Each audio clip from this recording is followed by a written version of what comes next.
துணைவேந்தர்களை நியமிக்கும் அதிகாரத்தை அரசுக்கு வழங்கியதில் கல்வியின் தரம் எந்த விதத்திலும் பாதிக்காது என அரசு தரப்பில் விளக்கம் அளிக்கப்பட்டிருக்கிறது. பதில் மனு தாக்கல் செய்யப்பட்டிருக்கிறது. விவரங்களை செய்தியாளர் மதன் வழங்க கேட்கலாம். மதன், விவரங்களை பகிர்ந்துக்கலாம். ஸ்ரீராம், தமிழகத்தில் உள்ள துணைவேந்தர்களை நியமிக்கும் அதிகாரத்தை மாநில அரசுக்கு வழங்கி நிறைவேற்றப்பட்ட சட்டத்தை எதிர்த்து திருநெல்வேலியை சேர்ந்த வெங்கடகாலபதி என்பவர் தான் இந்த ஒரு வழக்கை தாக்கல் செய்தார். இந்த வழக்கை விசாரித்த உயர்நீதிமன்றம் தமிழக அரசுடைய இந்த சட்டத்திற்கு ஒரு இடைக்கால தடை விட்டது. இந்த தடையை எதிர்த்து தமிழக அரசு தாக்கல் செய்த மேல்முறையீட்டு வழக்கு தான் இன்று மீண்டும் தலைமை நீதிபதி அமர்வில் விசாரிக்கப்பட்டது. அப்போ தமிழக அரசை பொறுத்த வரைக்கும் இந்த வழக்கு ஒரு பதில் மனு தாக்கல் செய்யப்பட்டது.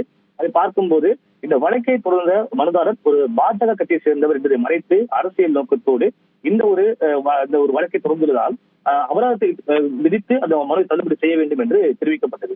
குறிப்பாக துணைவேந்தரை நியமிக்கும் அதிகாரத்தை நிர்வாக வசதிக்காக மாநில அரசுக்கு வழங்கியதை பல்கலைக்கழக மானியக்குழு விதிகளுக்கு முரண்பாடாது என்று கூற முடியாது. அதே போல இந்த பல்கலைக்கழக மானியக்குழு விதிகளை பின்பற்றி துணைவேந்தர்கள் நியமிக்கப்பட்டு வருகிறார்கள். பல்கலைக்கழகங்கள் தொடர்பாக சட்டம் இயற்ற மாநில அரசுக்கு முழு அதிகாரம் உள்ளது. துணைவேந்தர்களை நியமிக்கும் அதிகாரத்தை அரசுக்கு வழங்கி சட்டம் இயற்றதன் காரணமாக கல்வியின் தரம் எந்த ஒரு வகையிலும் எந்த விதத்திலும் பாதிக்கப்பட போவதில்லை என்று அந்த பதில் மனுவில் தமிழக அரசு தெரிவித்தது. எனவே இந்த ஒரு வழக்கை அபராதத்துடன் தள்ளுபடி செய்ய வேண்டும் என்றும் கோரிக்கை வைக்கப்பட்டது. இதையடுத்து இந்த வழக்கின் விசாரணை மீண்டும் ஏப்ரல் 9ஆம் தேதிக்கு தள்ளி வைக்கப்பட்டது. ஸ்ரீராம், விவரங்களை வழங்கியதற்கு நன்றி மதன்.